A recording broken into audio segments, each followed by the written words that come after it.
자, 여러분들 반갑습니다. 이번 이야기는 시청자 촌놈님께서 시들무에 찾아와 주셨습니다. 바로 만나보도록 할게요.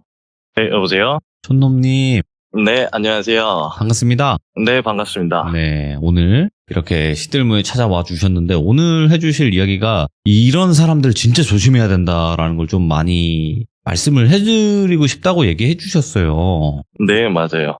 이게 대략 몇 년 전에 겪었던 이야기일까요? 지금으로부터 정확히 딱 13년 전, 제가 이제 갓 성인 됐을 때 이야기인데요. 예, 현실 공포죠, 사실. 그렇죠. 네, 사람이 진짜 사실- 이런 거 무서운 것 같아요. 네, 현실 속에 저희가 매일같이 접할 수 있고, 매일같이 마주칠 수 있는 거는 사람이잖아요. 그렇죠. 사람이란 거는 정말 상상 이상으로 생각보다도 더 무섭다는 사실을 한번 전달을 해드리고 싶어서 이렇게 의뢰를 했습니다. 직접 겪으셨다 보니까 아마 더 세세한 내용까지 말씀을 해주실 그렇죠. 수 있을 거다라고 저는 보는데 일단은 네. 지역이 어디였는지 큰 지역만 말씀해 주시면 좋을 것 같아요. 네, 현재 제가 거주하는 지역은 전라도인데요. 이제 제가 일을 겪었던 그 지역은 경기도의 시흥. 시흥 예전 13년 전이니까 모르겠어요. 하지만 그때 당시엔 거기서 겪었다. 네, 맞습니다. 네, 알겠습니다. 그럼 바로 출발을 해보도록 할게요. 렛츠고! 기리십니다. 촌놈이에요.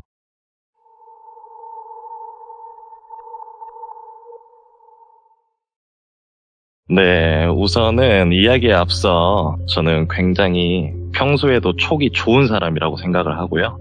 그다음에 여러분들께 한마디 좀 전달드리고 싶은 건 예. 여러분들도 인생을 살아가시면서 분명히 겪게 되는 여러 가지 촉이 있으실 거예요.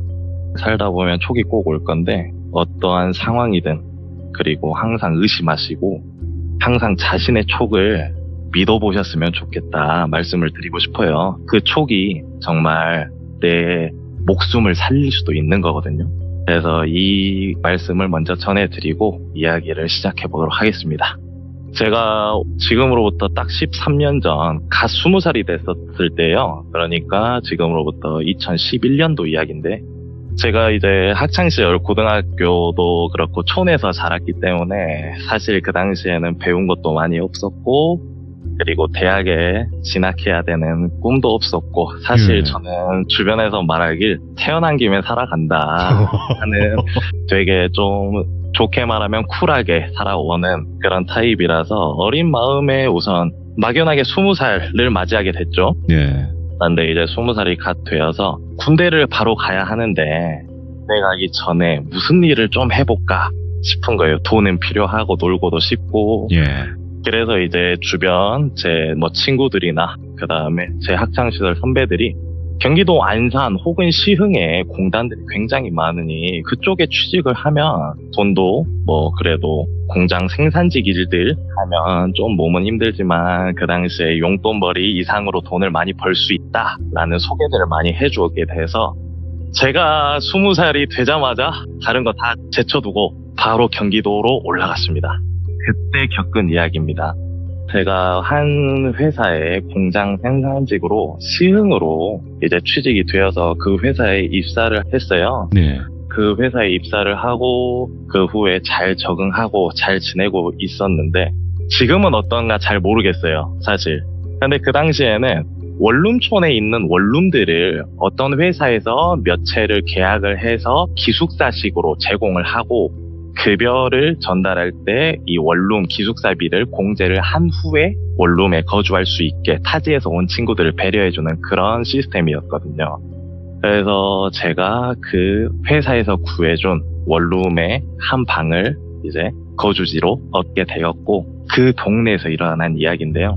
그 당시에 시흥 같은 경우는 원룸촌들도 굉장히 활성화가 잘 되어 있지만 네.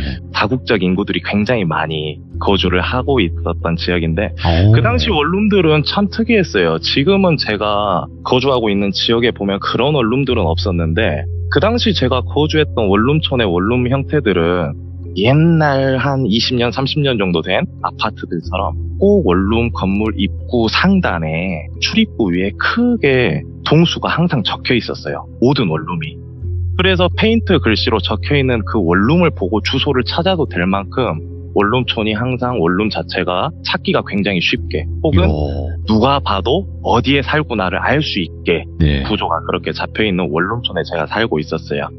근데 이제 저는 지금도 사실 돌비님이랑 이렇게 사연을 전달드리면서 산책을 하면서 지금 통화를 하고 있는데요. 이야, 그 저는 당시를 느끼면서 뭔가 네, 항상 저는 성격이 굉장히 활발하기도 하지만 호기심이 굉장히 많은 성격이에요, 제가. 예. 호기심이 굉장히 많은 성격이라 저는 어떤 지역을 가든 혹은 제가 같은 지역에서 어디로 이사를 다니든 그 동네를 항상 몇 날 며칠을 시간을 투자해서라도 산책을 해서 길을 한번 익혀보는 그런 성격을 제가 가지고 있고 그런 습관을 가지고 있다 해야죠, 사실.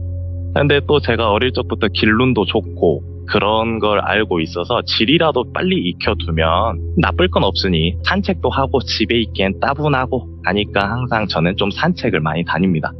근데 이제 그 원룸, 제 집이죠, 이제. 제 기숙사를 들어간 후부터 몇 날 며칠을 편의점도 돌아다니고 마트도 돌아다니고 어디 돌아다닐 때는 항상 그 일대를 무조건 걸어서 이동을 했어요.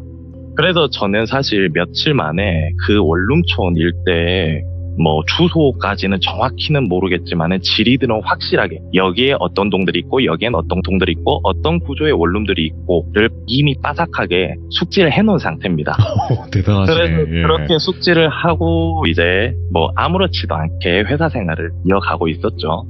근데 제가 다녔던 그 회사는 생산직이긴 하지만 사실상 그 회사원들이 많이 필요로 하는 회사들은 아니었기 때문에 뭐 교대 근무도 아니었던 정해진 시간에 출근을 하고 정해진 시간에 퇴근을 해도 되는 그런 작은 회사였어요. 예. 그래서 그 회사에서 당연히 이제 갓 20살이 된 제가 막내였고 제 바로 위에 8살 차이가 나는 형님 한 분이 계셨어요. 이제 그 형님을 제가 똘비 형님이라고 하겠습니다. 예. 네, 이제 똘비 형님이 앞으로 이 이야기에 자꾸 등장은 하긴 할 건데 똘비 형님은 어떻게 보면 8살이나 차이 나는 동생임에도 불구하고 저한테 굉장히 친근했고 예. 어릴 적부터 보고 자란 친한 형처럼 이렇게 해주는 형이었어요. 근데 그 형을 간단하게 좀 이야기를 하자면 어릴 적부터 아픔이 굉장히 많은 형이고 이제 저한테 나중에는 소주 한잔 하면서 이야기를 해주더라고요. 아, 형은 사실 사람 잘 안 믿는다. 오호. 근데 형은 이상하게 니한테는 말을 하고 싶다. 니도 타지에서 오지 않았냐. 형도 타지에서 온 사람이고 사실 형은 이 동네에 친구가 하나도 없어.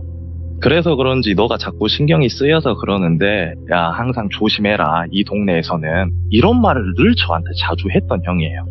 근데 그 형이 이제 저한테 가정사를 슬슬 풀게 되면서 들은 말은 어릴 적에 어머님과 아버님이 일찍 이혼을 하시고 어머님은 이제 도망가셨고요. 그 다음에 아버님도 이제 혼자서 아들을 키우면서 생활고에 힘들어 도망을 치셨다라고 들었어요. 그래서 어릴 적부터 혼자 남아 있으면서 본인의 삼촌과 이 시흥에 방을 얻어서 살고 있었는데 그 형이 살고 있었던 삼촌과 같이 지낸다고 했던 그 집도 제가 살던 집이랑 걸어서 약 10분 거리에 가깝게 사는 형이었어요. 그래서 회사에서 이제 항상 퇴근하면 술도 먹고 이러던 사이다 보니까 어느 날 갑자기 그 형님한테 전화가 오는 거예요. 야 촌놈아 너 오늘 뭐 하냐? 그래서 저 뭐 오늘 하는 거 없어요. 왜요? 그랬더니 원래 평상시 같으면 밖에서 술을 먹자고 하는 형인데 형이 이번 달 급여가 많이 좀 없어서 여유가 없어서 형 집에서 맥주 한잔 할까? 치킨은 형이 사놓을게. 네가 오는 길에 맥주만 좀 사와라 이러는 거예요. 평상시에 저도 타지 생활을 하다 보니 친하게 지낼 형님이 그 형님밖에 없었기 때문에 집으로 초대해준다면 저는 한달음에 달려갔죠. 그래서 이제 가는 길에 형님네 동네는 생각해보니까 내가 돌아다녀 본 적이 없네 싶은 거예요. 그래서 또 지리 좀 볼 겸 걸어가자. 형님 집 앞에 가면 편의점 또 있겠지. 그래서 그 편의점으로 맥주를 사러 향하고 있었어요.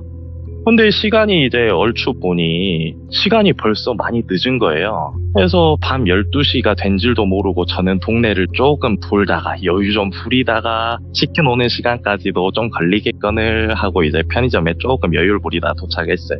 그 후 맥주를 고르고 결제를 하려는데 아마 지금 요새 말하는 MZ세대 분들은 아마 잘 모르실 거지만은 저처럼 30대 중반 정도 바라보고 계신 분들은 아실 거예요.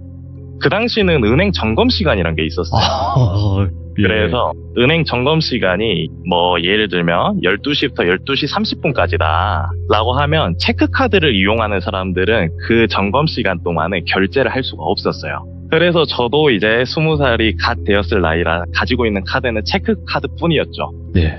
그래서 이제 맥주를 고르고 결제를 해야지 하는데 종업원분께서 저기요 은행 점검 시간이라 지금 결제가 안 되시는데 이런 거예요. 그래서 어떡하지 하다가 이왕 산책하려고 또 돌아다녔던 거 30분만 시간을 버티자 예. 하고 편의점에 나오기 전에 똘비 형님한테 전화를 했죠. 형님 제가 체크카드밖에 안 쓰는데 요 점검 시간 걸려버려가지고 아따 제가 한 30분까지는 기다렸다가 맥주 사가야 될 것 같은데요. 그랬더니 형님이 그러면 기다리고 있을게 뭐 천천히 사와 조심히 오고 항상 그 형은 저한테 이제 항상 조심해라 이런 말을 많이 했던 형이라서 그렇게 인사를 했죠.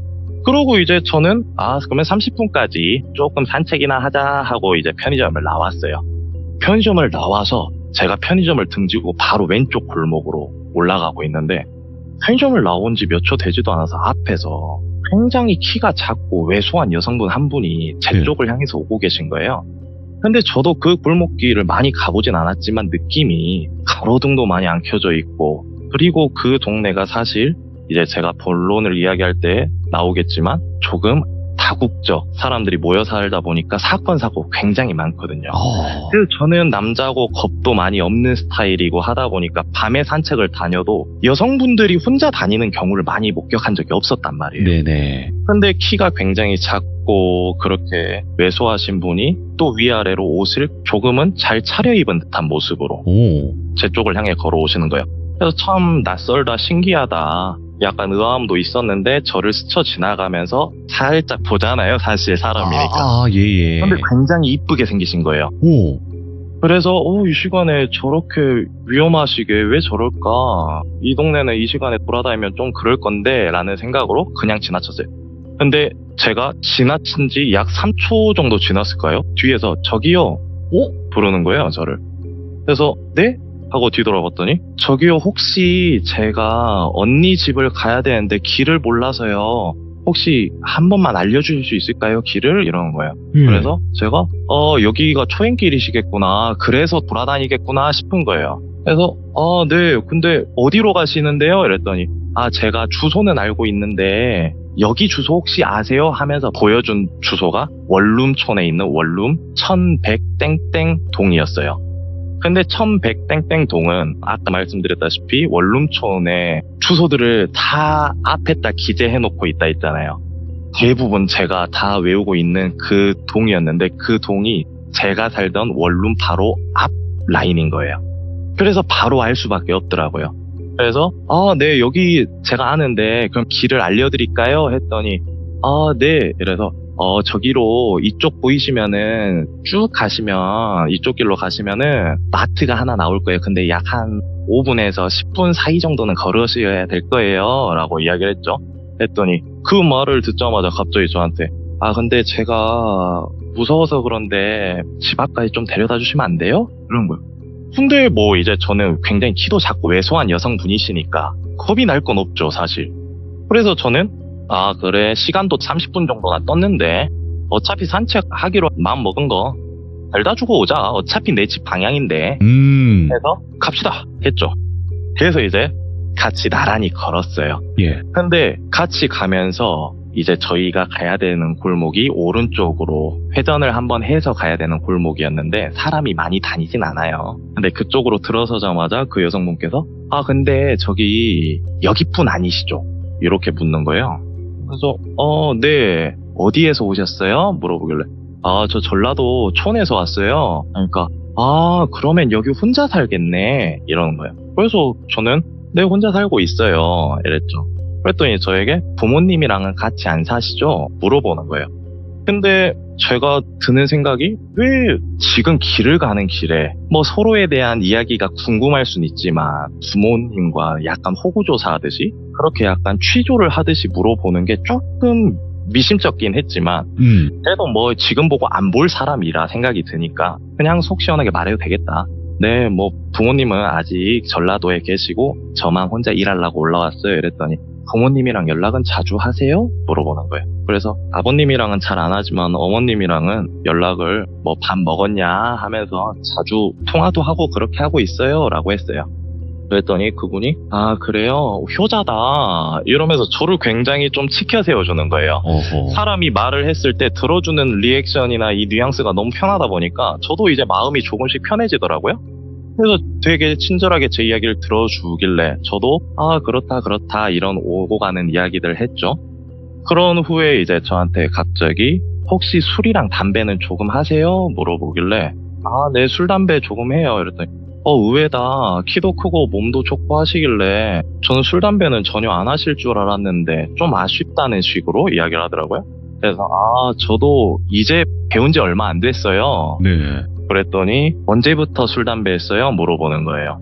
그래서 제가 이제 20살이 됐으니까 이제 막 시작했어요. 그러니까 혹시 지금 몇 살이에요? 물어본 거예요. 그렇게 물어봐서 저는 아 저 이제 막 20살이 됐어요. 그러니까 오 좋다 되게 좋다 막 이러는 거예요.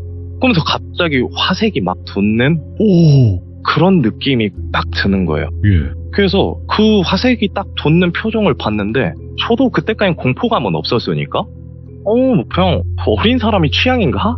약간 그렇게 생각을 해버린 거죠. 근데 이제 갑자기 그 대화를 끝으로 저에게 저기 혹시 저 무서워서 그런데 손 좀 잡고 가도 돼요? 물어보는 거예요. 근데 이제 제가 그 당시에는 촌놈이기도 하고 여자 경험이 전무하다시피 했기 때문에 손 잡는 거는 이성에게 관심이 많이 없었죠. 사실 이성에 대해서 다루는 것도 섣불렀고 그래서 손 잡는 거는 좀 불편할 것 같아요. 이렇게 좀 거절을 했어요. 야, 그러다가 대단하시네. 이제 저도 예. 궁금한 게 생기는 거예요. 예. 근데 그 아까 알려주신 집 주소가 본인 사는 집 아니에요? 물어봤죠. 그랬더니 제가 사는 집이 아니고 사실 제가 혼날까봐 빨리 들어가야 돼요. 이러는데 시간이 이미 12시가 넘었잖아요. 빨리 들어가야 된다는 거는 뭔가 촉박한 시간이 있구나 라고 느껴지는 그런 느낌이죠. 그래서 이제 저에게 언니 집에 한 며칠 동안 지금 얹혀 지내고 있다고 하더라고요. 그래서 언니 집에 얹혀 지내는데 언니가 경찰인데 늦게 들어가면은 굉장히 엄청 크게 혼난다는 거예요. 그래서 저는 좀 의아하죠. 그래도 언니면 가족이고 한데 언니가 왜 경찰분이시라는데 조금 늦게 왔다고 성인 아니세요? 이랬더니 근데 언니가 성격이 정말 무서워요. 빨리 집에 가야 돼요. 이러면서 뭐지? 언니한테 혼난다면 무서울 수도 있지 하고 이제 이야기를 하다 보니 마트 앞에 도착한 거예요. 그래서 이제 마트 앞에 도착을 해서 한 10분 정도를 불빛을 없는 거리를 걷다가 마트 불빛을 보니까 괜히 좀 마트 앞에 서 있고 싶은 거예요. 그래서 도착했는데 이제 그 늦은 시간에 교대 근무하시는 분들 앞에서 담배도 태우고 계시고 뭐 여러 사람들이 있더라고요. 그래서 이제 제가 물어봤어요. 근데 아까 몇 동으로 가셔야 된다 하셨죠? 물어봤어요. 그랬더니 맨 처음에 1100XX동으로 가야 된다 했잖아요. 맞아요. 근데 저에게 갑자기 1200X동으로 가야 돼요. 이러는 거예요. 바뀌었어? 근데 제가 그때 의심이 들었다기보단 잘못 들었겠지 싶어서 몇 동으로 가야 된다고요? 이랬더니 1200X동이요. 이러는데 제가 갑자기 왠지 모를 의심이 순간적으로 엄청 드는 거예요. 그래서 제가 물어봤죠. 저기 혹시 아까 1100XX동이라고 하시지 않았어요? 근데 지금은 왜 또 1200X동이라고 하시는 거예요? 그랬더니 네? 제가 언제요? 저 여기 길 잘 모른다 했잖아요. 저 길을 잘 몰라서 이러면서 얼버무려요. 그래서 제가 근데 주소는 아까 휴대폰 보면서 저한테 뭔가 알려주다시피 했거든요. 그래서 주소 분명히 알고 계신 거 아니었어요? 그랬더니 네, 그 주소가 1200 그 X동인데요? 이러는 거예요. 그래서 아니라고 내가 1100XX동이라고 했을 때는 제 집을 말하기가 뭐한 거예요. 그래서 1100XX동은 내가 분명히 아는 동이다. 와. 근데 1200X동은 제가 마트 기준으로 제가 거주하던 1100XX동이 왼쪽에 있다면 1200X동은 오른쪽으로 약 5분 정도를 더 가야 돼요. 예. 근데 완전 반대의 길이잖아요. 마트 기준으로 봤을 때. 근데 이게 몇 동 차이로 헷갈린다면 이해가 되는데 아예 블럭이 바뀌는 걸 저는 헷갈렸다는 게 의심이 좀 들더라고요. 그러네요. 네, 그래서 제가 아니라고 분명히 나한테 1100XX동이라고 말하지 않았냐 이랬어요. 근데 문득 드는 생각이 1200X동? 이 생각이 갑자기 머리에 꽂히는 거예요. 그래서 그 여성분한테 저기요 혹시 아까 1200 무슨 동이요? 그러니까 1200X동이요. 거기 말한 거예요? 그러니까는 거기 맞대요. 그래서 네. 생각을 해보니까 제가 그 자리에서 바로 굳은 채로 털이란 털이 진짜 쭈뼛쭈뼛 다 서버렸어요. 왜요? 제가 호기심도 많고 산책 다니는 걸 좋아해서 원룸촌 구석구석 골목을 다 돌아다니거든요. 저는 그냥 원룸촌에 뭐가 있는지까지 확인하려는 게 아니라 그냥 발길이 가는 데는 다 걸어가요. 그냥. 예. 근데 유일하게 그 원룸촌들은 어떻게 돼 있냐면 공장으로 꼭 찍어내듯이 일자로 배치가 되어 있어요. 네.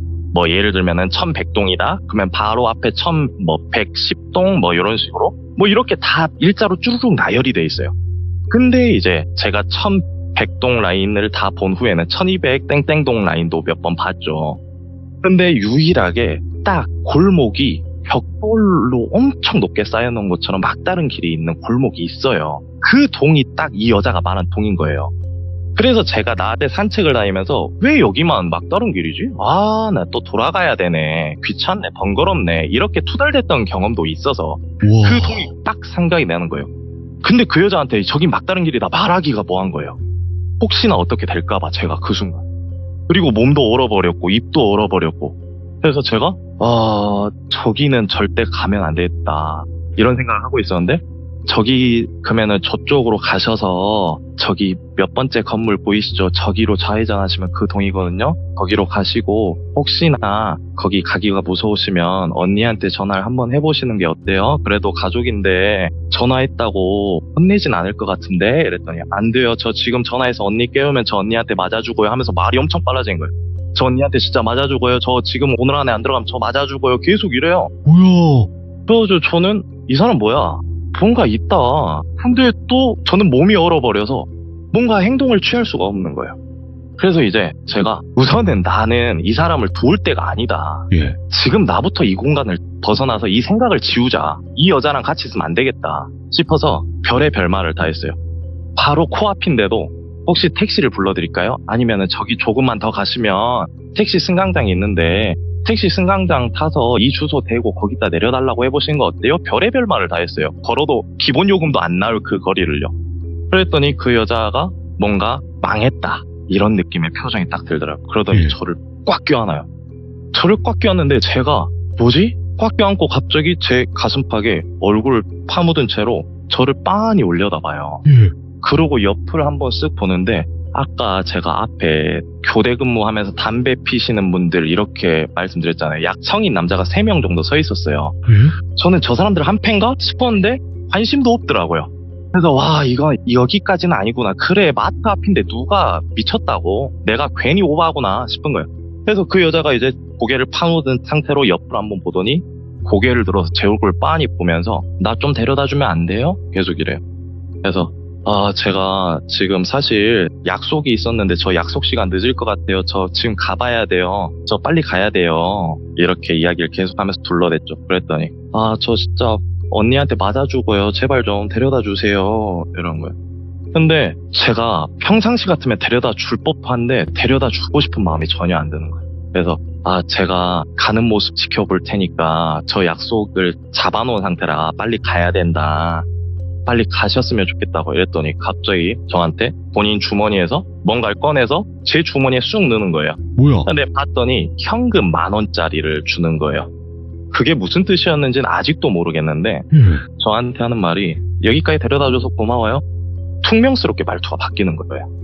근데 되게 기분이 오묘한 게 사실 무서운 일이 생긴 건 아니잖아요. 그냥 제 촉이 그랬을 뿐인데. 예. 근데 이제 그 여자가 가야 되잖아요. 굉장히 뭔가 속 시원하지 못하게 가는 듯한? 그게 정말 언니한테 혼날까인지 뭐일지는 모르죠. 근데 그렇게 하고 이제 그 여자가 떨어져야 되잖아요. 저한테 가려면. 근데 떨어질 때 오묘한 비묘한 냄새가 나더라고요. 그게 뭐냐면 제가 이제 사는 그 동네는 공장에도 외국인 노동자분들이 몇 분씩 계세요. 그렇겠죠. 국적이 뭐 다양하세요. 뭐 중국도 있고 뭐 인도도 있고 뭐 이렇게 많은데 아무리 화장품이나 샴푸나 향수 냄새로 가리려고 해도 그 나라의 특유의 향신료 냄새가 있어요. 와. 근데 그 여성분한테 대화를 하면서 걸어오는 도중에도 마트 앞에서 서서 대화를 하는 도중에도 그 향신료 냄새가 나진 않았었는데 그 여자가 저한테 고개를 파묻고 껴안겼다가 떨어지는 순간에 그 미묘한 특유의 우리나라에서 맡을 수 없는 향신료 냄새가 나더라고요. 그래서 제가 갑자기 드는 생각이 외국 사람이구나. 분명히 이 사람 외국 사람이다. 근데 말하는 거나 이런 거는 생각해보면 되게 한국어를 굉장히 오랫동안 공부한 사람의 말투처럼 되게 정적인 말투를 잘 썼어요. 그래서 저는 그렇구나 정도만 생각했는데 냄새에서 바로 외국인이구나가 바로 캐치가 되더라고요. 그래서 이제 저는 이 사람 외국인이네 하고 그래 가라. 우선 가라. 내 눈앞에서 사라져라. 속으로 빌었죠. 그러고 이제 저는 마트 앞에서 가만히 서 있고 그 여성분은 아까 본인이 말했던 1200X동으로 골목으로 들어가더라고요.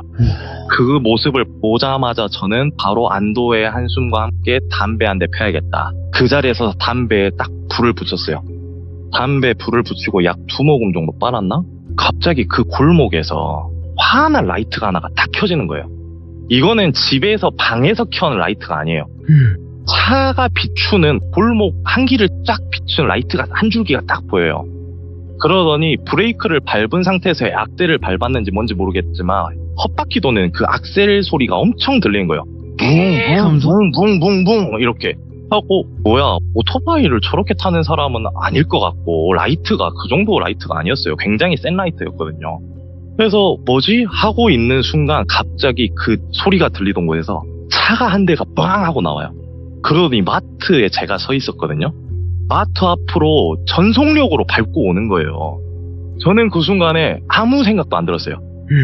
죽었다라는 생각도 안 들고 도망가다라는 생각도 안 들고 그냥 그 차만 멍하니 볼 수밖에 없더라고요. 공포란 게 겪어보니까 너무 무서운 거예요. 주변에 도와줄 사람도 아무도 없고 이런 생각도 안 들어요. 그냥 그 차만 멍하니 보게 되더라고요. 근데 저한테 달려오던 그 차가 급좌회전해서 그 속도를 받아서 그대로 가더라고요. 근데 제 눈에 똑똑히 보인 건 딱 2가지였어요. 굉장히 빨리 달려오는 검정색의 승합차. 네. 그 다음에 제 앞으로 급좌회전해서 지나가는 그 창문은 낮에 새벽에 라이트를 비추고 봐도 안 보일 만큼 검정색의 썬팅. 썬팅이 돼 있는 게 너무 보이는 거예요. 근데 그 차가 지나가면서 저한테 무언의 메시지를 꼭 남기는 듯한 느낌이 드는 거예요. 그 메시지가 무엇 같았냐면 너 오늘 운 좋은 줄 알아. 이런 메시지를 저한테 꼭 남기듯이 굉장히 속도를 빨리 밟고 왔다는 거는 야, 너 다 된 밥이었는데 너 오늘 운 좋은 줄 알아. 네 촉이 네 살렸네. 약간 이런 느낌이 드는 거예요. 와, 예. 그래서 제가 담배를 입에 문 채로 그대로 굳어가지고 발발발발 떨면서 제가 그 주변에 이제 같이 담배를 태우고 계시는 뭐 회사원분들 그 분들한테 도움을 청하고 싶은데 몸을 못 움직이겠더라고요. 그래서 우선은 마트 안에 있는 사장님께 맥주라도 사는 척하고 좀 도움을 혹시 이런 일들이 있는지 물어보기도 바로는 겁나더라고요. 예. 그래서 조금 누군가와 대화를 좀 하면은 안심이 될 것 같고 좀 다른 사람도 있겠지, 다 저런 사람들은 아니겠지, 이런 불신도 좀 없어질 것 같아서 마트로 바로 들어갔어요. 근데 그 마트 사장님 이야기를 잠깐만 간략하게 하자면 네. 그 마트 사장님은 그 동네 보안관 같으신 분이세요. 오. 예전부터 유도 선수 출신이셨고 용감한 시민상도 뭐 3회 정도 받으셨던 걸로 알고 그다음에 뭐 다국적 뭐 강도들 이렇게 실랑이를 해서 강도들 잡고 실제로 뉴스에도 용감한 시민으로 몇 번 방송에 나오신 분이었어요. 예. 전체도 나이가 있으심에도 불구하고 굉장히 좋으셨고요. 근데 이제 그 사장님을 보니까 말을 섞진 않았지만 너무 좀 위안이 된다. 그래도 날 지켜줄 것 같은 사람이니까 라는 생각이 딱 들어서 사장님 저 맥주 계산 좀 해주세요 하고 이제 또 마트 문을 딱 열고 나왔는데 그 차가 지나갔던 골목이 제가 그 여성분을 데려다 주러 다시 왔던 골목이거든요. 예. 근데 이 골목으로 가지 않으면 저는 디귿자로 굉장히 크게 돌아야지만 똘비 형님 집을 갈 수 있는 거예요. 와. 그래서 고민이 되는 거예요. 근데 그 차는 그쪽으로 급좌회전을 해서 사라졌고 불빛은 없고 나 여기 갈 수 있나? 생각이 드는 거예요. 그렇다고 돌아가야 되나? 그렇다고 이 시간에 택시를 부른다고? 택시가 잡힐까? 별의별 생각이 다 들어서 못 가겠는 거예요. 문을 열고 생각을 해보자마자. 근데 어떤 젊은 남성분이 이제 그쪽 골목으로 가시길래 그 분을 그냥 제 보디가드라 생각하고 쫄래쫄래 따라갔죠. 뒤를 졸졸졸졸 그림자 밟듯이. 이렇게 가서 그 형님 집에 도착해서 맥주를 내려놓자마자 형님이 야, 너 왜 이렇게 늦게 왔어? 이런 거. 그래갖고 형님 사실은요 제가 지금 진정이 안 돼서 그런데 제가 말씀을 드릴게요 하면서 편의점에서부터 마트 앞까지 있었던 이야기를 하나하나 다 이야기를 했어요. 그랬더니 그 형님이 하시는 말이, 야, 니 진짜 형이 늘 조심하라 한 게 뭐냐면은 그 촉 때문이야, 촉. 사람은 그런 촉들이 살다가 보면 꼭 한 번씩은 든다? 근데 뭔가를 꼭 피해야 된다라는 촉이 들 때가 있어. 그 촉이 들 때는 금은보화를 준다 해도 따라가면 안 돼. 꼭 피해야 될 것 같다라는 촉이 들면 무조건 따라가지 말라고. 그러면서 그 똘비 형님이 하는 말이, 똘비 형님은 이제 어릴 적부터 가정환경도 안 좋고 하다 보니까 혼자서 좀 자해의 흔적들이나 이런 게 좀 있으신 분이었어요. 이 아카이는 혼자서 감정을 좀 괴롭히는, 근데 억지로 다스리려고 많이 노력하시는 나쁜 분은 아니었는데, 네, 이제 그런 말을 하더라고요. 야, 세상에 무서운 사람이 뭘 것 같아? 뭐 온몸에 문신이 가득해 있는 그런 건달 같은 사람들? 아니야.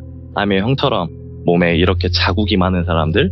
아니야. 제일 무서운 거는 우리가 상식으로 이해할 수 없는 갈대가에 가버린 놈들, 잃을 거 없는 놈들이 제일 무서워. 근데 너 거기 따라갔지? 스타렉스 나왔다고? 너 형이 한번 나중에 같이 가줄 수 있는데 아마 그게 우연히 일치겠어? 걔네 거기서 기다리고 있었던 거야, 너. 네가 걔네 건수였고 이런 말 하는 거야. 저는 그날 술을 못 먹겠더라고요. 그래서 집에 돌아갈 그 힘도 없고 그 정신 상태도 아니어서 똘비 형님 집에서 하루를 자고 이제 아침 일찍 나와서 왔어요. 그러고 이제 한 이틀 정도 제가 집에만 박혀서 밖에 나가는데 약간 트라우마 같은 그런 게 생기더라고요. 안 생길 수가 그래서, 없어요. 예. 네. 그래서 괜히 나갈 때도 창문을 한번 열어서 사람이 없다 싶으면 잠깐 나갔다 오게 되고, 성인 남자인 저도 자꾸 그 생각이 너무 무서우니까 그렇게 조심하게 되더라고요. 근데 약 한 3일쯤 됐을 때 제가 이제 다시 회사로 출근했죠. 근데 이제 똘비 형님이랑 다시 뭐 사이좋게도 지내고, 이제 똘비 형님이 항상 뭐 술 한잔 하고 하면은 제 집 근방에 와주셔서 먹고 저를 좀 배려도 많이 해주고, 네. 그렇게 다시 순탄한 회사 생활을 하고 있었어요. 순탄한 회사 생활을 하고 약 2주 정도 지났을까요? 갑자기 똘비 형님이 회사에서, 야, 니 그거 들었냐? 그런 거야. 뭐야 형님? 이랬더니, 야, 마트 사장님 돌아가셨다더라? 아이고. 근데 제가 아까 앞서 말씀드렸다시피 마트 사장님은 굉장히 운동 선수 출신에 풍채도 좋으시고 담력도 강하시고 용감한 시민상도 3회나 받으실 정도로 굉장히 이런 좀 호전적이라고 하죠. 호전적인 분이신데 하루아침 만에 그런 일을 당하셨다고? 그래서 저는 그럼 마트 사장님 왜 돌아가셔요? 그러니까 외국인 괴한 3명한테 변을 당하셨다는 거예요. 그래서 저한테 네 뉴스도 안 보고 사냐고, 오늘 아침부터 뉴스 장난 아니게 나왔다고. 그래서 뭐 출근하는데 제가 뭘 뉴스를 볼 시간이 어딨어요 하고 이제 둘러대고 저는 퇴근하자마자 찾아봤어요, 바로. 근데 찾아봤는데 그 기사는 못 찾겠더라고요, 사실. 아, 네. 기사는 못 찾겠는데 번뜩 생각난 게 저는 밖에 나가기는 무서운데 두 눈으로 확인을 또 해보고 싶은 거예요. 그래서 나와서 마트 앞을 지나갔는데 그 접근금지 노란색 띠 있죠. 야. 그게 둘러져 있더라고요.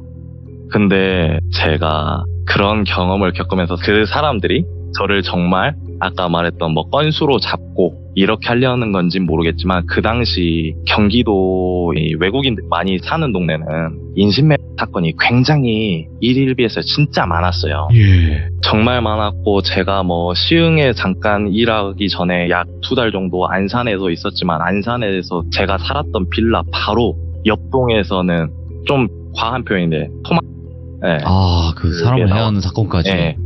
그리고 제가 전라도가 집이니까 2달에 한 번 정도는 집밥도 얻어먹고 싶은 마음에 항상 터미널을 들려서 버스를 타고 내려가요. 근데 하루는 버스를 타러 가야 되는데 술을 그 전날 너무 많이 먹어서 미루고 싶더라고요. 그 다음 날로 미뤘었는데, 그 당시 버스 터미널 남자 화장실에 그 토막이 검정색 큰 비닐봉지에 담아져서 버려져 있었던 사건들도 있고.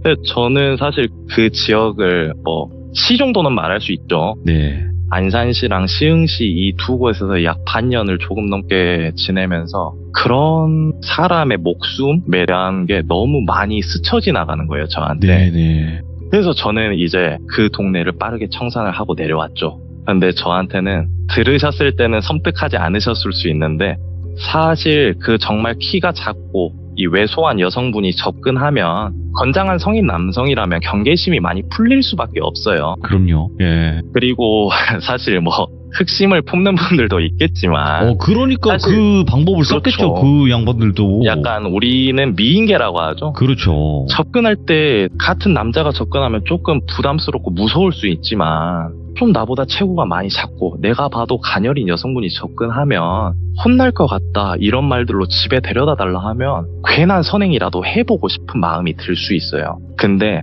항상 제가 그래서 드리는 말씀이 내 촉을 믿고 사람을 상대할 때는 조금이라도 의심을 항상 하시는 게 좋지 않을까라는 뭐 제 주제에 드릴 수 있는 교훈 아닌 교훈이고 제가 겪었던 좀 살떨리는 실화를 한번 전해드렸습니다. 야, 진짜로.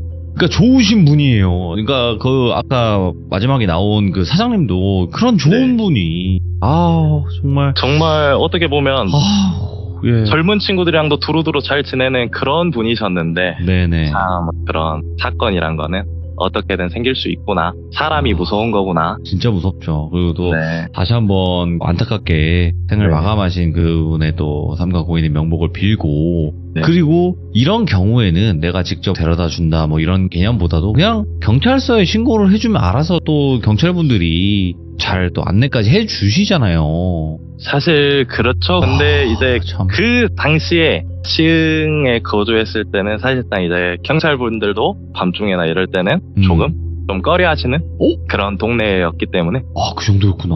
네, 사실 그런 게 암암리에 정말 본인들이 활개치는 시간들이 있다라고 들었었어요. 저도 뭐 이제 회사 생활 조금 하면서 네, 그랬던 동네라고 하더라고요. 살짝 이제 우범지대 좀 이런 느낌이었나 보네요.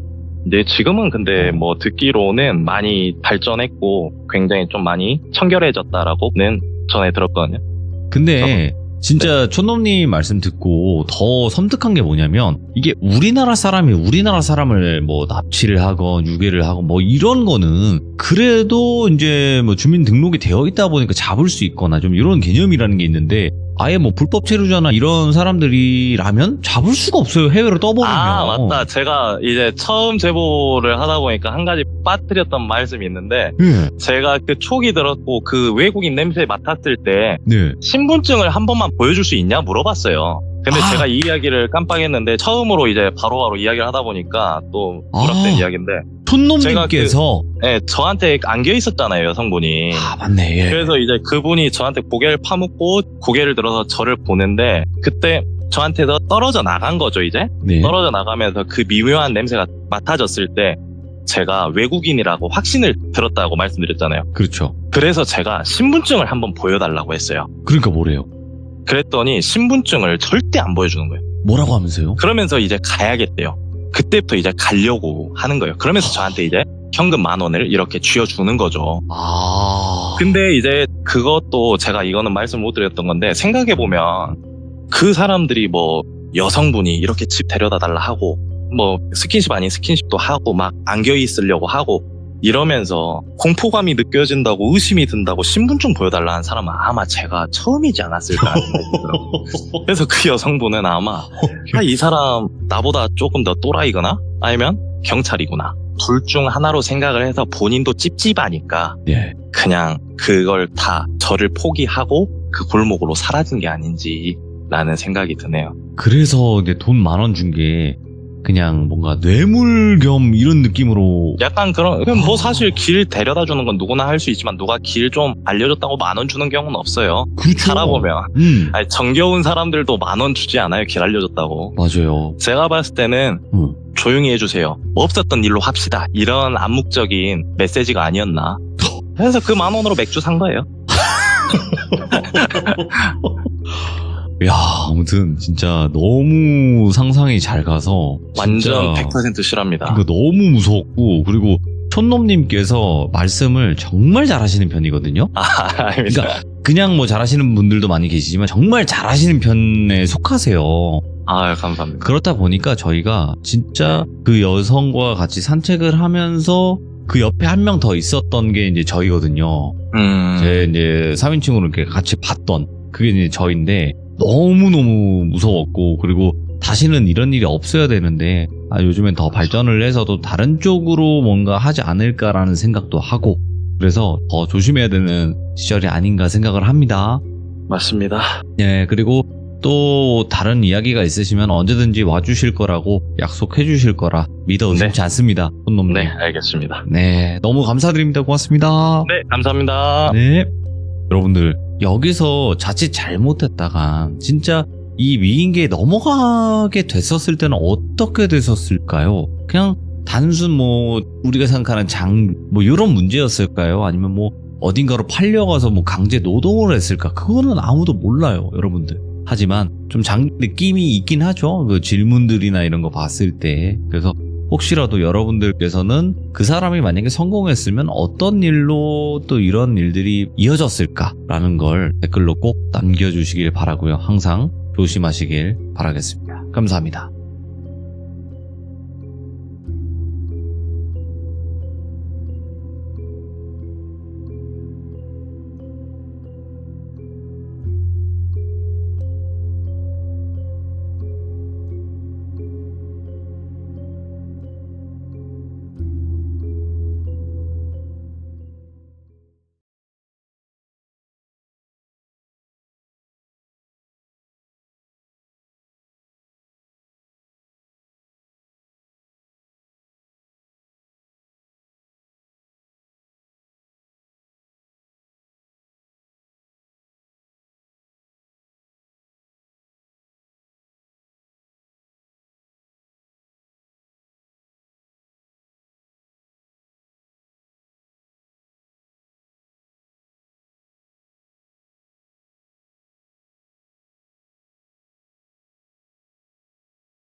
자, 이번 이야기는 시청자 쓰리님께서 찾아오셨습니다. 쓰리님은 현직 래퍼를 하고 계시죠. 자, 그러면 오늘 이야기는 어떤 이야기일지 같이 들어보도록 하겠습니다.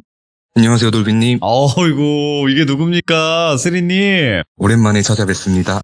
야, 또 오랜만에 시들무에 찾아와 주셨고, 그동안 좀 많이 바쁘셨었잖아요. 예, 뭐 일 때문에 바쁘기도 했었고, 네네. 원래는 조금 더 빨리 찾아뵙고 싶었는데, 좀 네. 개인적인 일도 있고 해서 좀 늦게나마 이렇게 다시 찾아뵙게 됐습니다. 너무 감사합니다. 그리고 이제 포켓몬 마스터 이야기를 끝으로 이렇게 또 다시 찾아와 주셨는데, 오늘 예. 이야기는 귀신 쪽에 관련된 이야기가 될까요? 아니면 사람이 무서운 이야기가 될까요? 오늘은 오랜만에 귀신 이야기를 들려드릴 것 좋습니다. 같고요. 네. 제가 겪은 이야기는 아니고, 제가 아는 지인이 겪은 이야기를 한번 전달 드려볼게요. 알겠습니다. 그러면 바로 출발을 해보도록 하겠습니다. 렛츠고! 기리십니다. 3예요!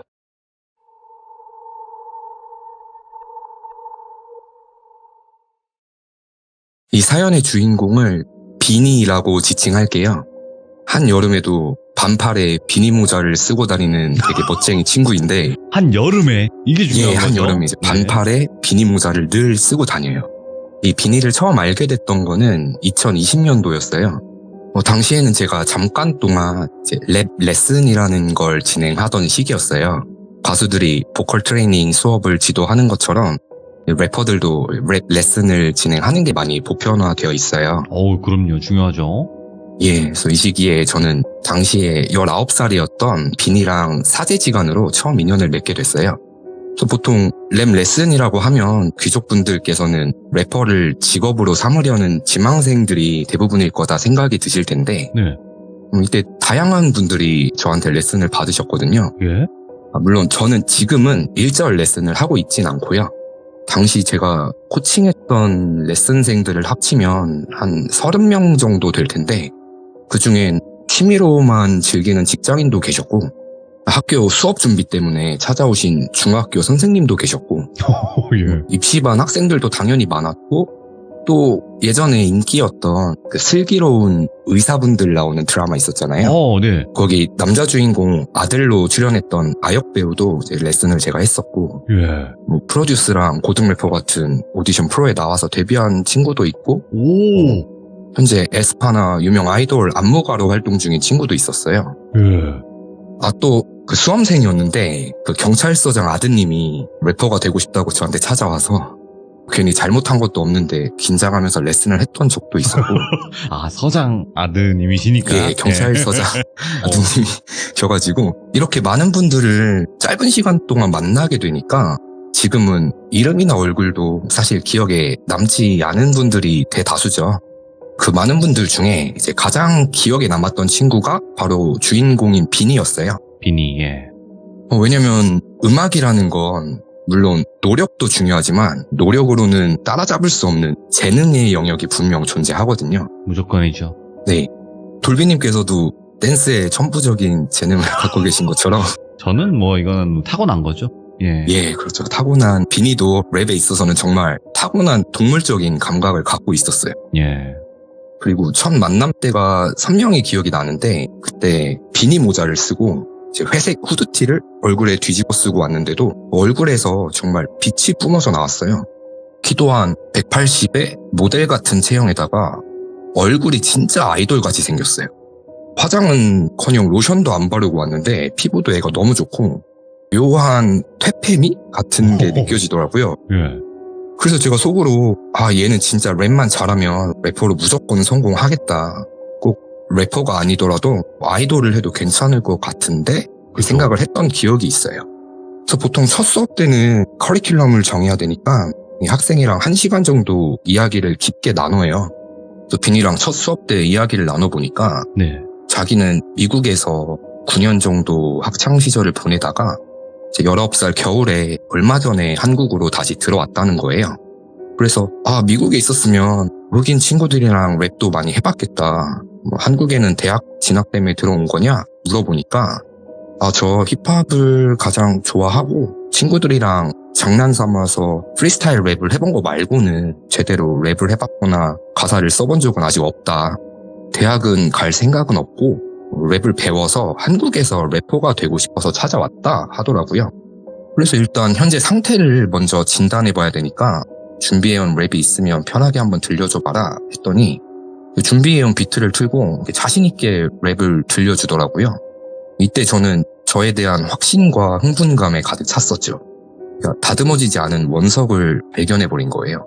조금 서툴긴 해도 본인만의 참신한 표현법을 갖고 있었고 그 교포들만이 내뱉는 그 특유의 발음이랑 랩할 때 제스처도 진짜 멋있었거든요. 그래서 이때부터는 수업 때마다 하나를 알려주면 열을 알아듣고 애가 일취월장하는 거예요. 그래서 한 레슨이 2달 정도 진행이 되니까 이제는 제가 가르칠 게 별로 없더라고요. 그래서 본인이 곡을 만드는 거를 그냥 옆에서 조금 도와주는 정도? 그래서 제가 야 비냐 너는 무조건 그 고등 래퍼나 쇼미더 나가야 된다. 너 나가면 무조건 뜬다. 용기를 북돋아주면서 이제 랩하는 오디션 영상도 하나 찍어서 기획사들에도 한번 보내보자. 이렇게 옆에서 비니를 계속 꼬셨죠. 근데 당시에 비니는 이상하리만큼 제 추천과 격려에도 되게 우물쭈물하면서 아 나중에 하면 안 될까요? 라고 소극적인 모습을 보였어요. 지금은 비니가 이때 왜 그랬는지 제가 이유를 알게 됐지만 당시에는 얘가 그냥 자신감이 없어서 소극적인가 보다. 자신감을 옆에서 심어줘야겠다라고 생각을 했었어요. 그러다 비니가 레슨을 그만두게 되는 사건이 발생했어요. 당시 제가 알던 분 중에 그 아마추어나 연습생들을 상대로 이제 그 공연을 기획하는 분이 계셨어요. 좋은 기회가 있어서 무대 경험도 쌓게 할 겸 비니를 그 공연 라인업에 추천하게 된 거죠. 그래서 비니의 래퍼로서의 첫 무대가 성사된 건데 그러다 보니까 공연 때 비니가 준비도 되게 열심히 했고 본인 자작곡 2곡을 부르게 됐어요. 저도 이날 응원하러 공연을 보러 갔었거든요.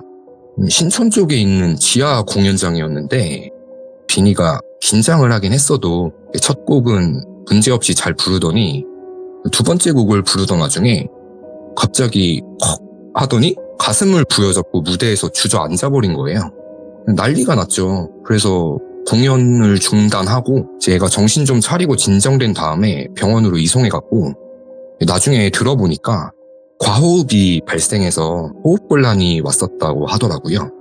그래서 천만 다행이다. 잘 쉬고 회복되면 연락을 줘라 하고서는 그 무대 이후로 비니가 저한테 쌤 죄송한데 당분간은 좀 휴식을 취해야 될 것 같다. 회복하면 꼭 다시 연락드리겠다고 너무 감사했다고 이 이야기를 하고 이렇게 비니의 레슨이 아쉽게 마무리가 됐었거든요. 제가 최근에 이제 이 비니를 가로수길 수제버거 집에 갔다가 거기서 몇 년 만에 우연히 만났던 거예요. 그래서 그때 이제 이야기를 물어봤을 때 들었던 이제 본인이 보고 겪은 몇 가지 일화들을 순차적으로 제가 들은 그대로 한번 말씀드려볼게요. 비니의 첫 기억은 6살 때였다고 해요. 당시 김포 쪽에 살았었고 집 앞 유치원을 다녔는데 어느 날 낮에 유치원을 마치고 엄마 손을 잡고 집에 가는데 그 집 앞에 가까워지니까 살던 빌라에서 귀가 찢어질 듯한 소리가 들리더래요. 그래서 북이랑 꽹과리 같은 걸 치는 처음 들어보는 시끄러운 소리가 들리면서 너무 어지러웠다는 거예요. 그래서 뭐지? 하고 위를 올려다 보니까 그 본인이 살던 3층에서 그 시끄러운 소리가 들려왔다는 거죠. 그래서 엄마한테 엄마 저기 우리 집에서 시끄러운 소리 난다고 무섭다고 이야기를 하니까 엄마가 비니한테 지금 집에 엄마랑 친한 할머니가 손님으로 와 계신다. 가서 인사드리자 해서 집 안으로 들어갔는데 처음 보는 무섭게 생긴 흰 고깔 모자 같은 걸 쓴 할머니가 본인을 빤히 노려보더래요. 그래서 눈이 마주쳐서 너무 무서웠는데 그 할머니가 비니한테 갑자기 대뜸 큰 절을 하더래요. 그 순간부터 비니는 그날에 대한 아무런 기억이 없다고 해요. 기절을 했던 건 아닌데 그 후에 본인이 했던 행동들을 하나도 기억을 못했다고 하더라고요. 조금 더 성장한 후에 나중에 어머니한테 이날의 상황을 전해 듣게 됐는데 그 할머니가 절을 하니까 자기가 집 안으로 뚜벅뚜벅 걸어 들어가더니 그 앞에 어떤 상 차림을 해놓은 곳에 백설기가 있었대요. 그걸 한 손으로 움켜쥐고 선체로 우걱우걱 백설기를 씹어 먹다가 갑자기 퇴 하고 바닥에 떡을 뱉은 다음에 눈빛이 돌변해서 그 할머니한테 이걸로는 부족하다고 어서 돼지고기를 거한재미해서 내와라 이렇게 얘기를 했다는 거예요. 돌빈이 혹시 거한재미라는 단어를 들어보셨나요? 아니요. 예. 저도 30년 넘게 살면서 이번에 처음 들어본 단어인데 무한재미, 예. 거한재미인데 그 뜻을 찾아보니까 밥상을 눈썹 위로 들어 올려서 공경을 해라 같은 뜻의 고사성어래요. 예. 근데 당시 유치원 다니는 꼬마가 구사할 수 있는 어휘력이 아니잖아요. 본인도 이 얘기를 엄마한테 들었을 때 난생 처음 들어보는 단어였다고 얘기하더라고요. 그래서 그날 집에 찾아왔던 할머니 분은 예상들을 하셨겠지만 무당이었대요.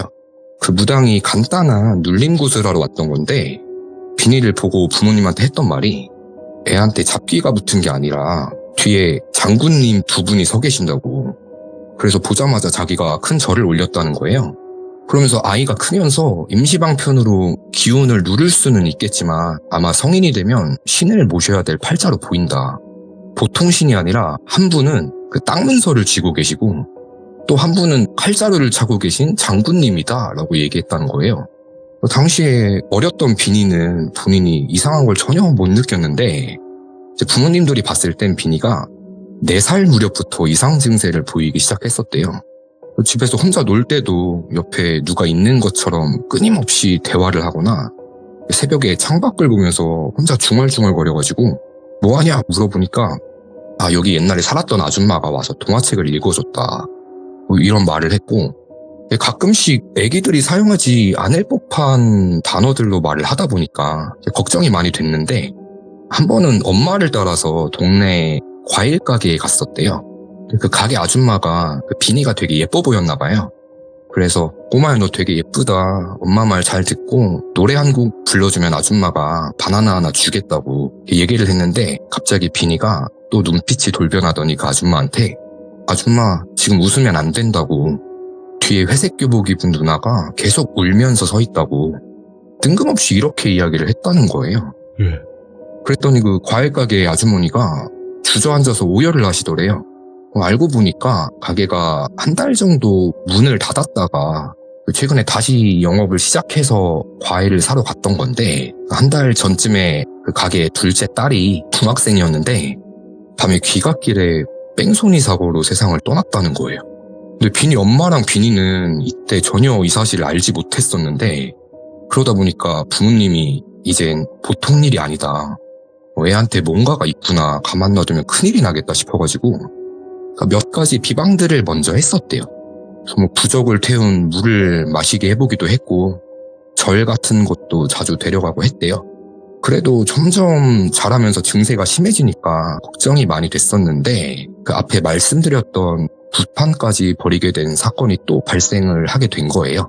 비니가 유치원에서 갖고 놀던 퍼즐이 바닥에 떨어져서 그걸 주우려고 테이블 밑으로 기어 들어갔는데 네. 바로 앞에 어떤 똑같이 엎드려 있던 여자아이랑 눈이 마주쳤대요. 근데 그 여자아이가 쉿 하고 손가락을 입술에 갖다 대더니 본인 볼에 쭉 하고 입맞춤을 했대요.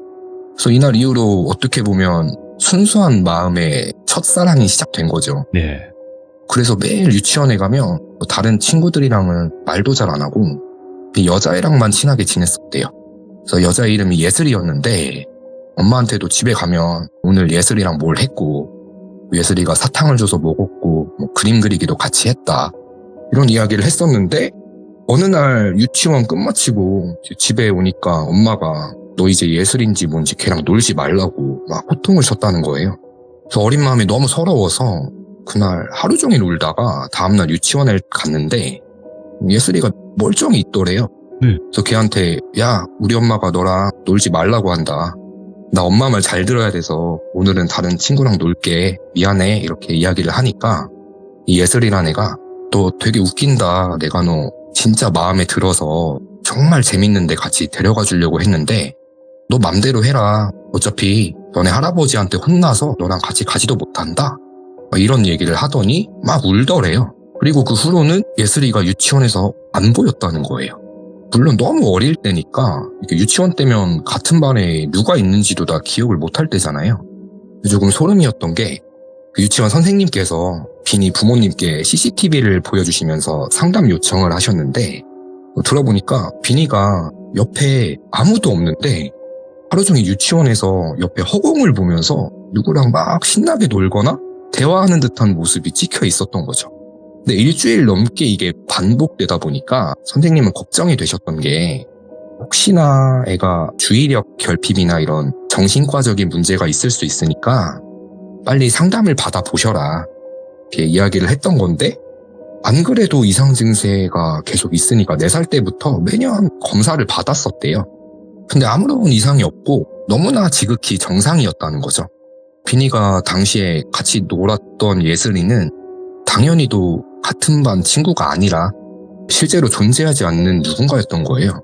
그래서 이때 비니가 집에만 오면 예슬이랑 했던 것들을 너무 자세히 엄마한테 이야기를 하니까 그 초등학교도 입학해야 되는데 걱정이 앞서서 앞에 말씀드린 무당분을 집에 불러서 굿 같은 걸 진행을 하게 됐던 거고요. 또 다음 사건은 이제 비니가 초등학생이 됐을 때 부모님께서 결단을 내리셨어요. 아버지는 이때 일 때문에 미국에 먼저 가게 되셨고 비니를 공기 좋은 데서 뛰어놀면서 건강하게 자라게 해주자 하는 마음에 비니 어머니께서 본인이 어릴 때 사시던 시골집으로 내려가서 할머니, 할아버지랑 함께 지내게 됐었대요. 이사를 간 시골집은 초록색 대문이 있는 많이 오래된 주택이었고 귀족님들께서 아실지는 모르겠는데 전원일기라고 예전 드라마에 나왔던 그 집 구조랑 거의 비슷했다고 해요. 네. 평상이라고 하나요? 마당에 앉는 공간도 있었고 마당에 수도꼭지 같은 게 있어서 물도 바가지에 받아서 거기서 간단히 씻기도 하고 그런 집이었대요. 완전 시골집이죠. 예. 예, 완전 시골집인데 그 집으로 이사를 가고 한동안은 굿을 해서인지 별 문제가 없었는데 이 당시에 비니의 취미생활이 뭐였냐면 아침 일찍 일어나서 어머니는 부엌에서 요리를 하시고 비니는 마당에 있는 수도꼭지에서 세숫대야에 물을 직접 받아서 할아버지가 주무시는 방 앞쪽에 놔드리는 거였어요. 그래서 할아버지가 일어나셔서 간단히 그 물로 세수를 하시고 용돈이라고 비니한테 몰래 500원, 1000원씩 챙겨주셨대요. 그래서 거의 1년 가까이 취미생활을 이어갔는데 어느 날 이른 아침에 마당에서 세숫대야에 물을 받고 있는데 그 초록색 대문 위로 누가 담을 넘으려는 것처럼 두 손이 보이더니 어떤 처음 보는 검정색 긴 머리를 한 여자 얼굴이 쓱 하고 대문 위로 올라와서는 무표정으로 집 안을 두리번 거리더래요. 비니 말로는 대문 위에 매달린 듯한 여자의 손이랑 얼굴이 그 슈렉처럼 약간 초록색이었대요. 그래서 이 여자가 비니를 딱 보더니 순식간에 대문 위에서 아래로 사라졌다는 거예요. 당연히 너무 무서워서 엄마한테 이야기를 한 거죠. 나 슈렉 아줌마 봤다고. 당시에 귀신이 아니라 슈렉이라고 비니가 표현을 해서인지 어머니도 이때는 크게 생각을 안 하시고 뭐 애가 악몽을 꾸고 헛것을 봤나 보다 이렇게만 생각하셨대요. 근데 그 여자를 처음 본 후부터 아침에 세숫대야에 물을 받을 때마다 그전까지는 한 번도 그런 적이 없었는데 물 색깔이 점점 뿌옇게 탁해지더래요. 예? 처음에는 투명하던 물이 시간이 하루씩 지나면서 세제를 푼 물처럼 점점 더 뿌옇게 변하더니 어느 날은 아예 못 쓰는 석회물처럼 탁한 물로 색이 변하더래요. 그래서 할아버지한테 할아버지 물 색깔이 이상해요. 수도가 고장난 것 같아요. 얘기를 했더니 웃으시면서 물 색깔이 뭐가 이상하냐고 괜찮다고 너도 얼른 씻고 학교 갈 준비해라 하시면서 머리를 쓰다듬어 주셨대요. 근데 매번 마당에서 물을 받을 때마다 그 대문 위로 빼꼼히 집 안을 내려다보고 있는 그 여자를 계속 마주쳤다는 거예요. 늘 문을 두들기거나 뭐 말을 걸거나 하지는 않고 그냥 매일 무표정으로 쳐다만 보더래요. 처음엔 이 아줌마가 무서웠는데 자주 보이니까 어린 마음에 애기들은 누가 쳐다보고 있으면 칭찬받고 싶어서 더 열심히 하는 경향이 있잖아요. 그리고 보이는 얼굴 색깔이 다르다 보니까 어디 아픈 아줌마 같아서 조금 불쌍한 생각이 들었대요.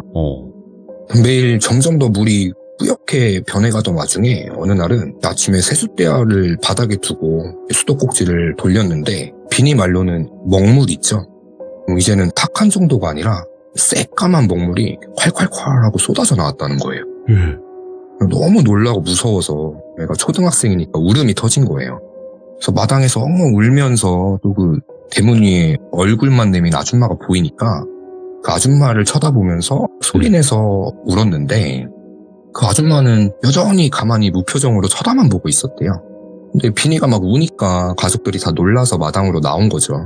그래서 비니가 할아버지한테 세숫대야를 가리키면서 할아버지 지금 새까만 물이 막 쏟아져 나왔다고 이 물로 씻으시면 안 된다고 내가 그냥 버리겠다고 이렇게 이야기를 하면서 대야를 들려고 하니까 이 할아버지께서 뭔가를 느끼셨나 봐요.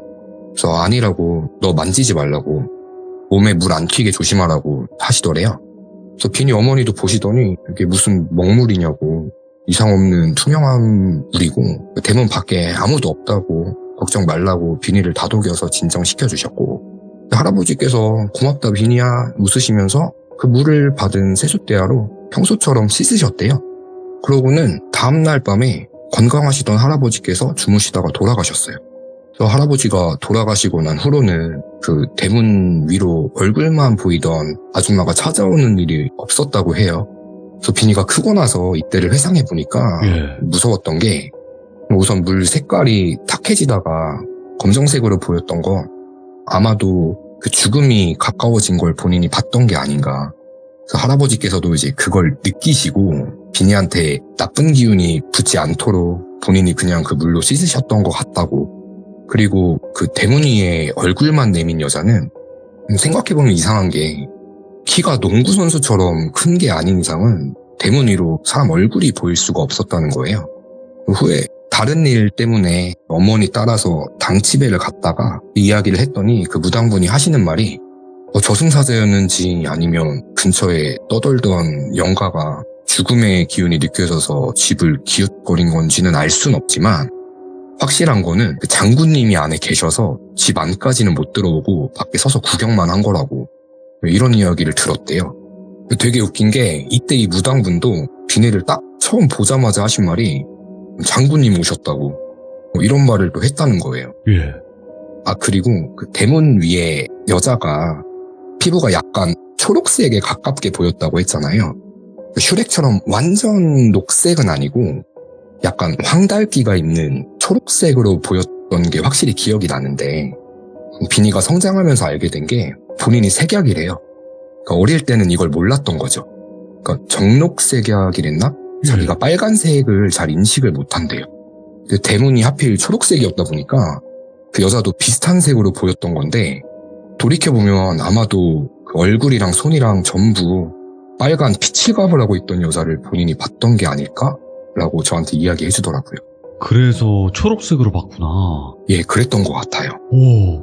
그래서 제가 비니한테 들었던 자잘한 이야기들이 되게 많아요.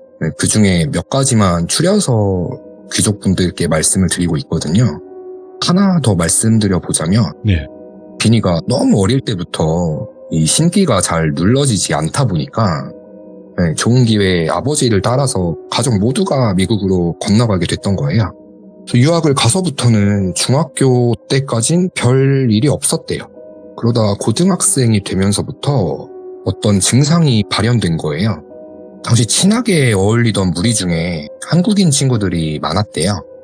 그 중에 절친까지는 아니어도 같이 자주 어울리던 친구가 한 명 있었는데 이 친구를 포함해서 우리들끼리 모여서 이야기를 하고 있었대요. 그때 갑자기 이 친구 얼굴이 TV 프로그램이 다 그러면 삐 하면서 화면 조정 시간에 나오는 알록달록한 색깔 있죠. 아, 네. 그것처럼 치직거리면서 말하는 친구 목소리는 들리는데 얼굴이 게임 캐릭터가 렉이 걸려서 픽셀이 깨지는 것처럼 눈, 코, 입이 사라지고 알록달록한 화면처럼 바뀌었다가 다시 친구 얼굴이 보였다가 이게 말로는 표현이 어려운데 얼굴이 그렇게 깨진 디지털 화면을 보는 것처럼 보였다는 거예요. 처음 겪었던 일이라 눈에 이상이 생겼나 생각하려고 해도 또 옆에 다른 친구들은 멀쩡하게 보였었고 이 친구만 얼굴이 계속 그렇게 바뀌어서 보였다는 거예요. 그래서 이날 이후로 계속 그 친구는 얼굴이 깨진 디지털 화면처럼 보였었대요.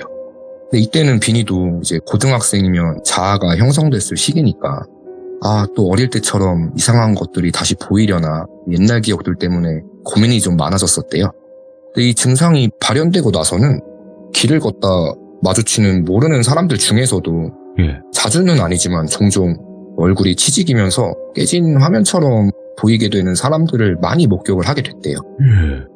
시간이 지나면서 학습을 통해서 비니가 내린 결론이 뭐였냐면 비니 말로는 이게 안 좋은 일을 곧 당할 걸 예견한다기보다는 그때 그 당시의 기운이 좋지가 않은 주변에 악한 기운이나 아니면 나쁜 일에 휘말린 그런 상황에 있는 사람들인 경우에 보통 이렇게 얼굴이 깨진 화면처럼 보인다는 걸 자기가 알게 됐대요.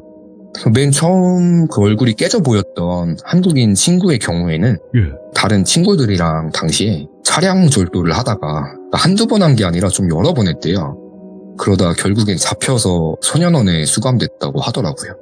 그래서 비니 말로는 아마 중학생 때까지는 기운이 좋지 않거나 나쁜 사람들을 만날 일이 많지는 않다 보니까 고등학생이 되고 나서야 자기 주변에서 이런 현상들이 보이게 된 것 같다고 해요. 그런데 이 현상이 다른 색으로 보였던 적이 딱 한 번 있었대요. 어떤 경우일까요? 외국인 친구가 있었는데 이 친구한테 예전부터 좋지 않은 기운은 느껴졌어서 얼굴도 깨져 보이던 친구였는데 어느 날 얼굴 전체가 그냥 뻥 구멍이 뚫린 것처럼 새카맣게 보였대요. 이런 적은 아직까지도 이때가 유일했다는데 이 친구는 진통제 계열에 하면 안 되는 약에 중독이 되어 있었던 거죠. 성인이 되기 전에 세상을 떠났는데 사망하기 얼마 전부터 그 친구 얼굴이 그냥 새까만 구멍으로 치직거리면서 바뀌어서 보였다는 거예요.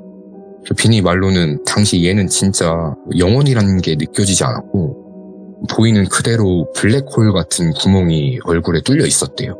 이렇게 기운이 좋지 않은 사람들 얼굴이 깨져 보이는 현상이 현재에도 계속되는데 자기가 유학 때 가장 무서웠던 적이 언제였냐면 고등학생 때 차로 30분 정도 되는 지역에서 되게 유명한 가수들이 많이 나오는 페스티벌이 열려서 친구들이랑 부푼 마음으로 그 공연을 보러 갔었대요.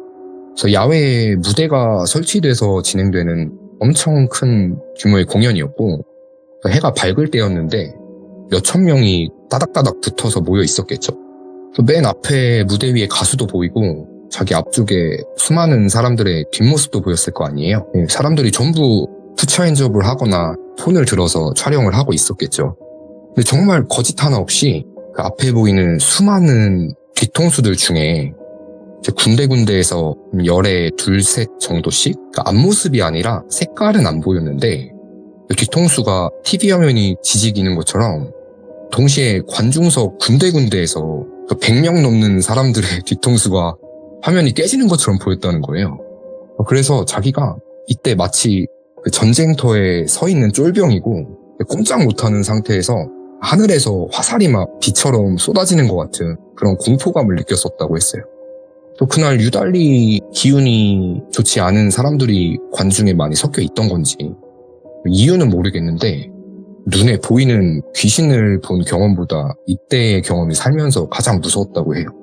제가 사연 초반에 비니가 첫 공연 무대를 하다가 과호흡으로 쓰러지고 레슨을 그만두게 됐었다고 말씀드렸잖아요. 이때가 비니가 이제 막 20살이 되기 직전이었다 보니까 한국에 들어와서는 클럽 같은 곳을 이때 처음 가봤던 거예요. 게다가 지하에 있는 공간이다 보니까 좀 안 좋은 기운이 많이 느껴졌는데 무대 위에 처음 오르기도 했고 수십 명의 얼굴들이 본인만 쳐다보고 있으니까 긴장도 됐는데 그중에 군데군데 한두 명의 얼굴이 또 치직거리면서 화면이 깨진 것처럼 보이니까 얘가 거기서 과호흡이 와버렸던 거예요. 레슨 때 제가 이것저것 해보자고 비니를 꼬셔도 비니 입장에서는 당연히 이런 이유 때문에 사람이 많이 모이는 공연장이나 오디션장 같은 곳을 갈 용기가 나질 않은 거죠. 또 군데군데 사람들 수많은 얼굴이 동시에 깨진 듯이 보일까봐 그게 무서웠다고 이야기를 해주더라고요. 그래서 제가 너 그러면 힙합도 좋아하고 노는 것도 좋아하는데 클럽 같은 곳은 안 다니냐 물어봤더니 자기는 지하에 있는 클럽은 아예 갈 생각조차를 안 한대요. 그냥 1층에 있는 야장처럼 문을 다 개방하고 노는 클럽 같은 바라던가 아니면 지상층에 있는 펍들만 요새는 음악들을 놀러 다닌대요. 네. 그리고 어딘지는 말씀은 못 드리는데 요새 조금 핫한 클럽이 한 군데 있어요.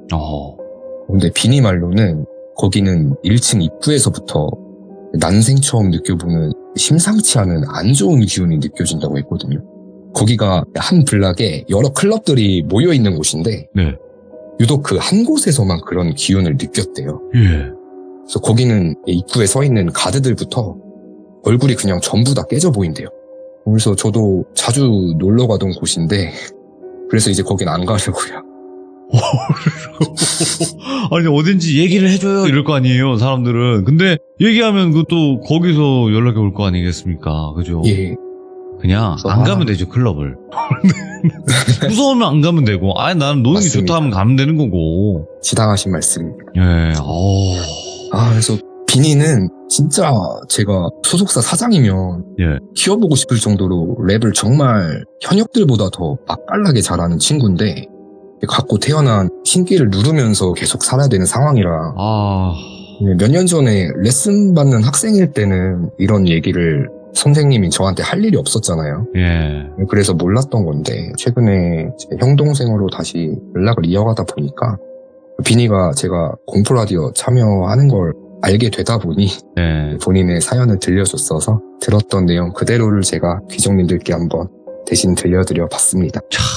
그러면 그 비니님의 이야기가 아직 안 하신 게 있는 거예요? 아니면 일단 다 하신 거예요?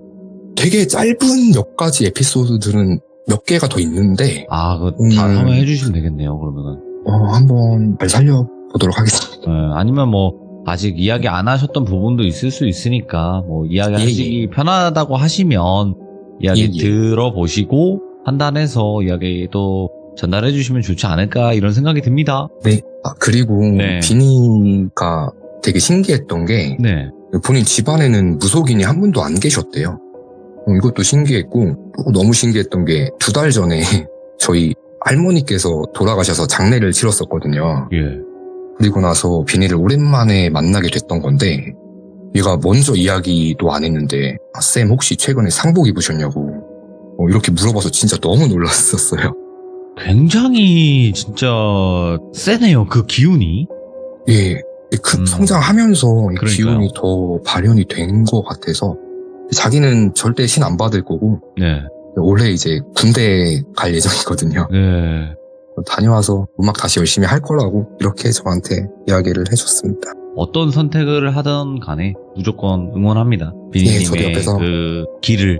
저도 함께 응원해 주겠습니다. 아이고 너무너무 감사드리고요. 지금 아까 말씀하셨던 것처럼 아니 가족 중에 무당도 없고 그런데 어떻게 왜 나만 이런가 하는데 그게 좀 강신무 쪽이 좀 그런 경향이 없잖아 있잖아요. 세습무가 아니라 강신무 쪽이 맞습니다. 맞아요. 그냥 신이 꽂아버리는 거니까 어떻게 될지는 한번 더 지켜는 봐야 되겠죠? 예, 맞습니다. 네. 쓰리님은 표현력 자체가 남달라요 그냥. 표현해 주셔서 감사합니다. 도끼님. 다시 한번 감사드리고요. 다음번에 또 다른 이야기로 찾아와 주세요. 네, 감사합니다. 네, 고맙습니다. 혹시 이야기 속 주인공이셨던 비니님께서 지금 방송을 보고 계셨거나 아니면 이 방송을 보실 때 드리고 싶은 말씀은요.